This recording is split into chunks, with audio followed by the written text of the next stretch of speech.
Olá pessoal, tudo bem com vocês? Começando mais uma aula de linguagens, dessa vez falando um pouquinho sobre intertextualidade, sobre as relações intertextuais, saindo um pouquinho lá do top 5, que até a aula passada eu mostrava para vocês os itens considerados sempre mais fáceis pela TRI, aqueles itens que nós vimos até a aula passada, vocês não podem errar por nada. Agora a gente vem para o nível intermediário, digamos assim. São as questões que às vezes vem como questão fácil, às vezes vem como questão difícil. Intertextualidade está nesse bloco de questões intermediárias. Para começar, eu preciso entender primeiro o que são relações intertextuais, o que é intertextualidade. A intertextualidade é a relação entre dois textos, em que um texto, de alguma forma, cita o outro texto. Eu começo mostrando para vocês essa tirinha. A primeira coisa que a gente observa aqui, o primeiro elemento visual, né, a gente começa a lembrar de uma certa personagem, de um certo conto de fadas. Temos uma menina de capuz vermelho, temos uma vovó, temos um lobo. E aí, a princípio, a gente pensa que se trata da famosa história do famoso conto de fadas. Mas quando a gente observa direitinho, a gente percebe que não tem nada a ver. Quando é uma tirinha que tem começo, meio e fim em 3 ou 4 quadrinhos, a gente observa para essa daqui e percebe que não tem nada a ver com aquela história tradicional. Vejam que primeiro aparece aqui uma fala do narrador, essa fala aqui no retângulo no início da primeira tirinha. Só para nos fazer mais uma vez pensar naquela história convencional. Os lobos têm o focinho cheio de bigodes. Aí você já diz, opa, tem lobo, será o lobo mau? Depois uma menina com capuz vermelho, poxa vovó, por que esses bigodes tão grandes? Aí vem um trocadilho com aquela fala que a gente já conhece tanto. E aí a vovó responde, perdi a pinça, menina pentelha. Ou seja, essa tirinha não tem nada a ver com a convencional história da Chapeuzinho Vermelho. No entanto, assim que a gente observa essa tirinha, a gente começa a imaginar que sim, que se trata da história da Chapeuzinho Vermelho, sim. Mas quando a gente vai fazer a leitura, a gente percebe que são apenas citações. Esse texto citou de alguma forma a Chapeuzinho Vermelho. E eu quero mostrar para vocês os tipos de intertextualidade, os tipos de relações intertextuais. E eu começo com a paráfrase, que é quando a gente reescreve um texto com o mesmo enredo, com as mesmas coisas ditas, só que de outra forma. A gente reescreve com outras palavras. Inclusive, na redação, você não pode copiar trechos do texto motivador, de nenhum texto motivador, mas você pode parafrasear, ou seja, você pode se utilizar de alguma ideia que tem ali, só que reescrevendo com suas palavras. Desse modo, conserva-se a ideia e a intenção originais, mas modifica-se a forma de apresentá-la. Aí eu tenho como exemplo aqui aquele famoso ditado popular: Deus ajuda quem cedo madruga. Veja como ele foi reescrito aqui nesse outro exemplo. Que Deus ajude o trabalhador honesto, porque o péssimo serviço de transporte o faz acordar muito cedo. Veja que eu tenho basicamente a mesma ideia do ditado popular, Deus ajuda quem cedo madruga, mas com uma reescrita totalmente diferente. Eu não tive uma cópia, eu não tive plágio, eu tive simplesmente uma reprodução da ideia, mas com outras palavras. Quando você reescreve algo, mas com as suas palavras, de modo que em trecho algum caracterize cópia, eu tenho uma relação intertextual que eu chamo de paráfrase, ok? Essa é o primeiro tipo de relação intertextual que eu quero mostrar para vocês. Uma outra relação intertextual, que na verdade é a que a gente mais percebe, é a que já estava desde o início da aula de hoje, é a paródia, que é uma releitura que pode ser cômica ou não, pode ser engraçada ou não, de alguma composição literária. Ela geralmente é parecida com a obra original, em algum aspecto ela tem que ser parecida para que o lembre de alguma forma da obra original, e quase sempre tem sentidos diferentes. Quando o sentido também é igual, a gente tem o que a gente chama de relação interdiscursiva. Não é só um texto que cita o outro. Um discurso também cita o outro. E eu trago para vocês esse primeiro texto aqui, famoso, Meus 8 Anos, do Casimiro de Abreu. Apenas o trechinho, o início, para a gente perceber. E ele dizia assim: ó, que saudades que eu tenho da aurora da minha vida, da minha infância querida que os anos não trazem mais.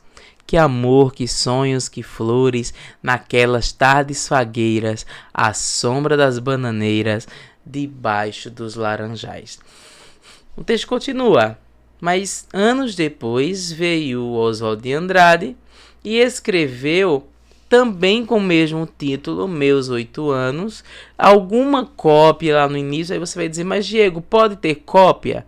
Mas ele precisava, gente, reproduzir alguma coisa para a gente lembrar que quando o Oswald de Andrade escrevia, ele estava mencionando Casimiro de Abreu. Então, algum elemento ele tem que fazer igual, senão eu não vou conseguir fazer essa associação, principalmente quando tenho apenas texto verbal, linguagem verbal. Ó, que saudades que eu tenho da aurora da minha vida, das horas de minha infância que os anos não trazem mais.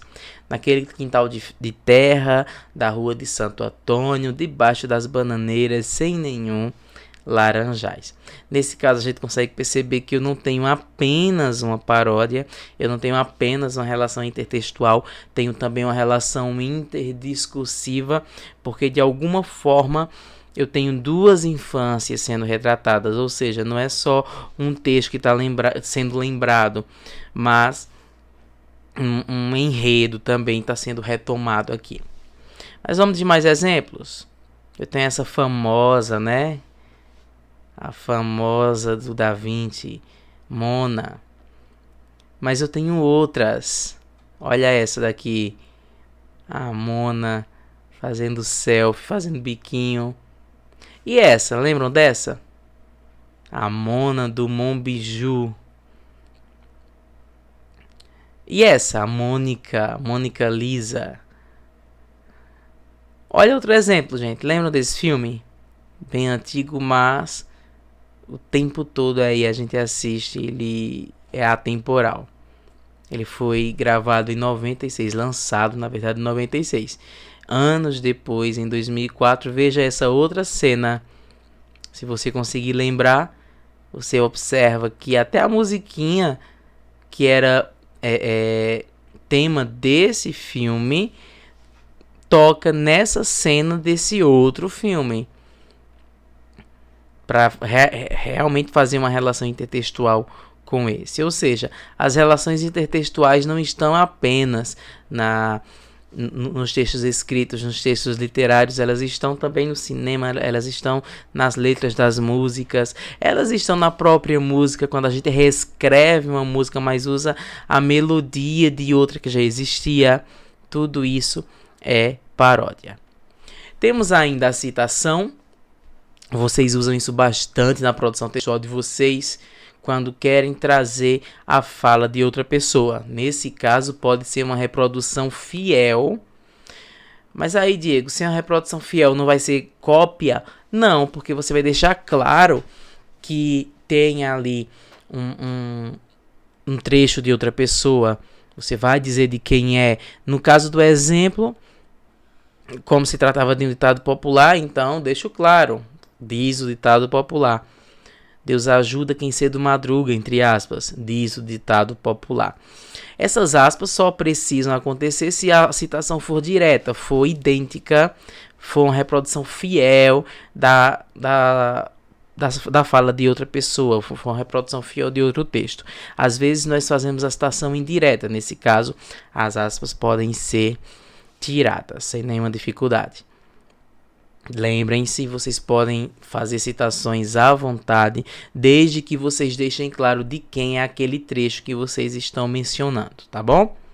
E a gente termina essa primeira aula sobre relações intertextuais, sobre intertextualidade, com a estilização, que é um tipo de citação, só que ela ela vai mais longe que a citação, ou você pode até chamar de citação estilizada, que é quando eu tenho um trecho citado de alguém, só que a forma como eu escrevo faz com que a minha autoria e o trecho citado se misturem de tal forma de modo que um complete o sentido do outro, um complemente o outro, e a gente não saiba mais qual é a citação, qual é a minha autoria. A gente vê aqui como exemplo um trechinho do hino nacional que retoma, que utiliza outro trechinho da Canção do Exílio, mas a forma como essas partes se encaixam fazem com que a gente não saiba exatamente, ao ouvir o hino nacional, o que é de autoria ou o que é relação intertextual. O que está sublinhado aqui são recortes da Canção do Exílio do Gonçalves Dias, e ele começa assim, é só um trechinho: do que a terra mais garrida, teus risonhos lindos campos têm mais flores, nossos bosques têm mais vida, nossa vida no teu seio mais amores.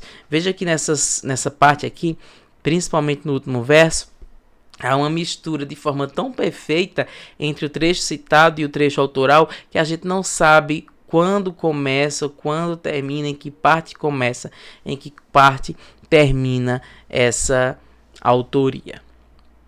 A gente termina por aqui mais essa aula sobre as relações intertextuais. Na próxima aula falaremos ainda sobre relações intertextuais, só que dessa vez com resolução de questões, resolvendo questões mais fáceis ou então mais difíceis também. Como é que o Enem cobra de nós essas relações intertextuais. Um abraço para vocês, bons estudos e até a próxima aula.